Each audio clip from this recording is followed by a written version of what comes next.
All right, class. So now that we have discussed the data, I want you to think about the different pathways and mechanisms that can work to bring our body physiology back to homeostasis. And in order to do this, we will talk about some of the stimuli, mechanisms, and feedback loops that are listed on the right hand side. Another reason why you want to really understand this and pay attention to this is because you have to write a paper based on the renal lab. Now, this list that we will briefly talk about is not a comprehensive list. It is just the few that we think are important. That's why they are listed in your manual. And this is actually straight from your manual that I copied. Okay.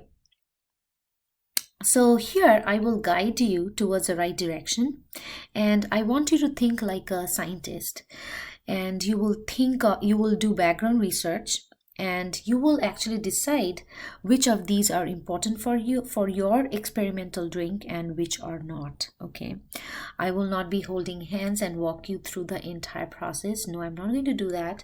Instead, I'm just trying to help you and guide you a little bit so you stay on the right track.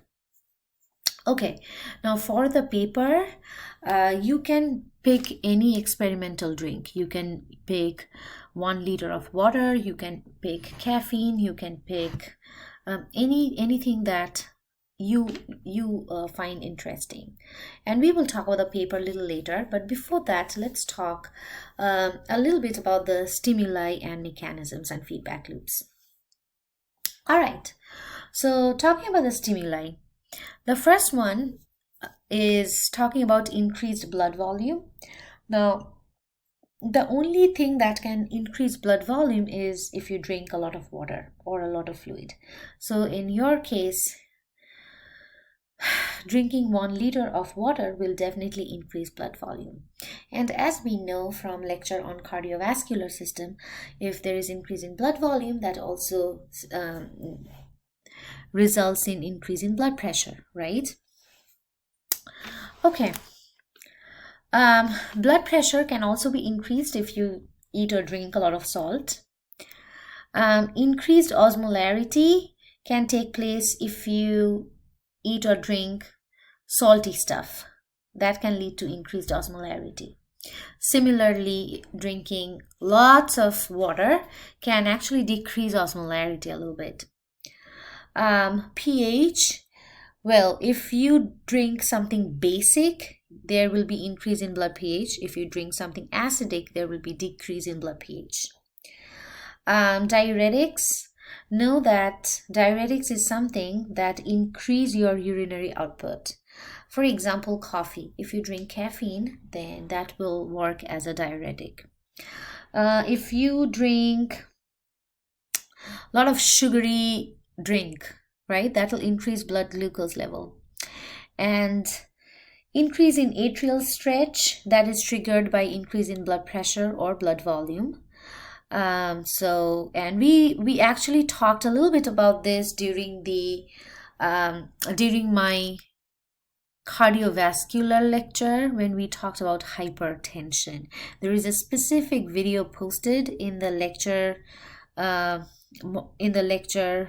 page where I talk about hypertension and hypotension both. All right, moving on to mechanisms. The first one is glomerular filtration rate, and know that we will have increased glomerular filtration rate if we have increased blood pressure or blood volume. What is glomerular filtration rate? This will be discussed more during urinary physiology lecture. All right, moving on to proximal convoluted tubule reabsorption and secretion.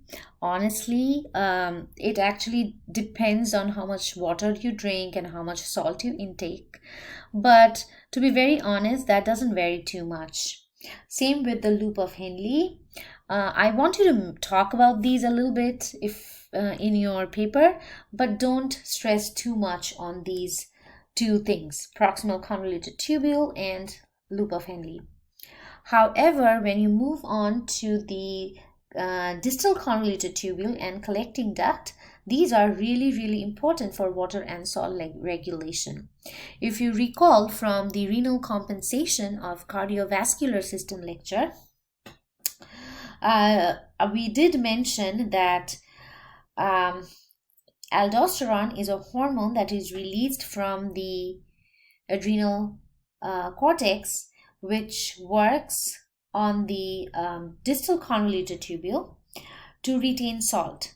As salt is picked up, water follows. So essentially, we take in isotonic fluid, and that results in less volume of urine and less salt excretion.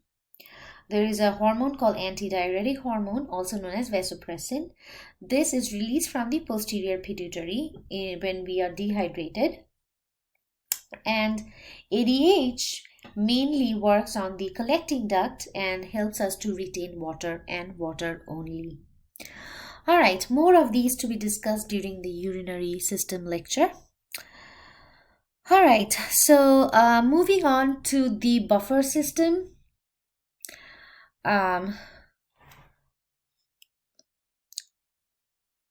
Actually, before the buffer system, ANP and BNP, they are released into the bloodstream in response to high blood volume and high blood pressure.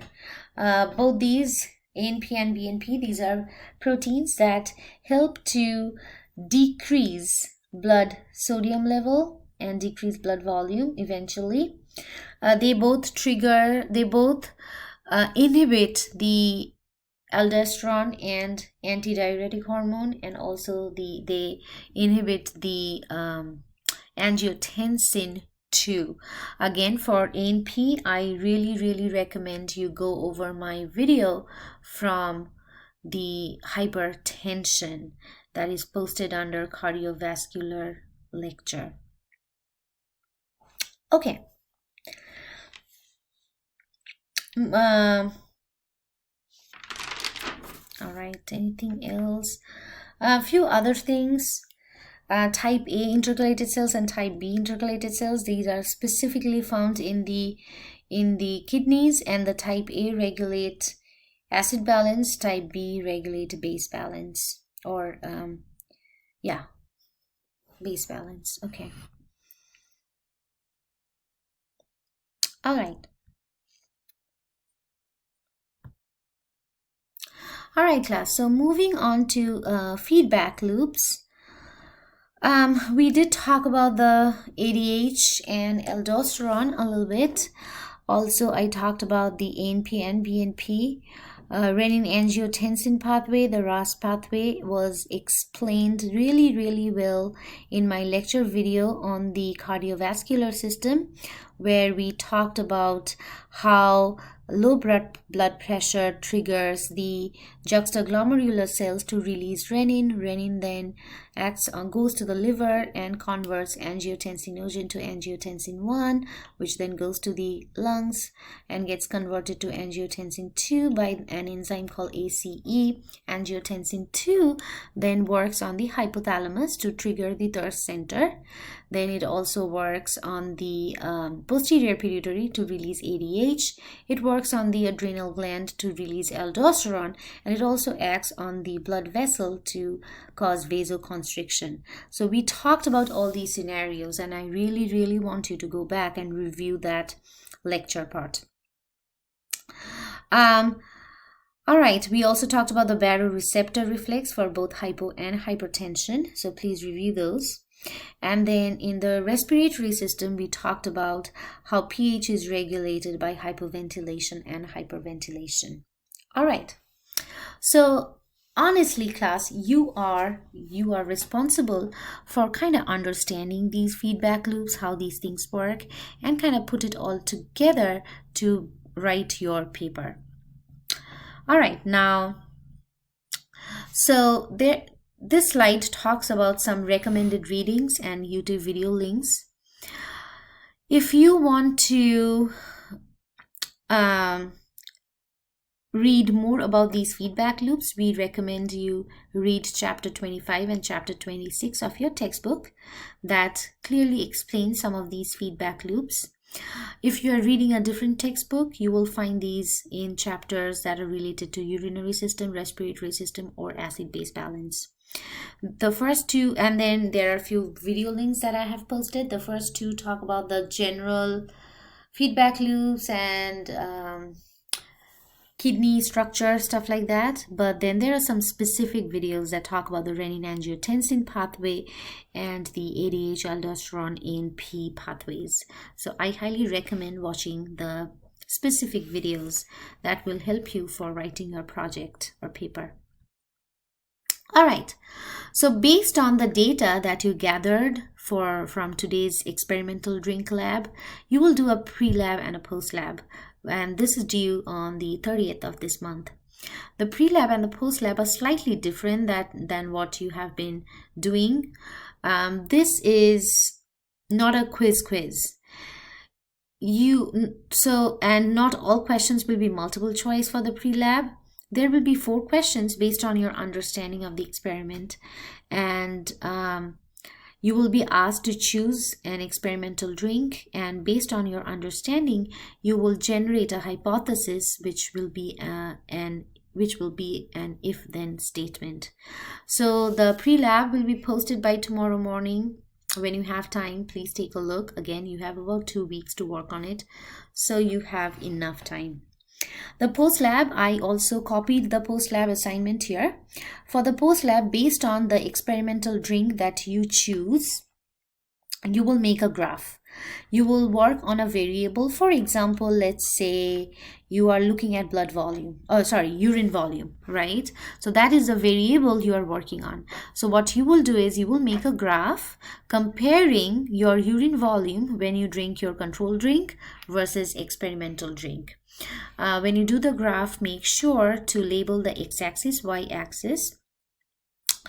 It should have a title that it will be descriptive and informative. Make sure to address the dependent and independent variables, and also a key would be nice.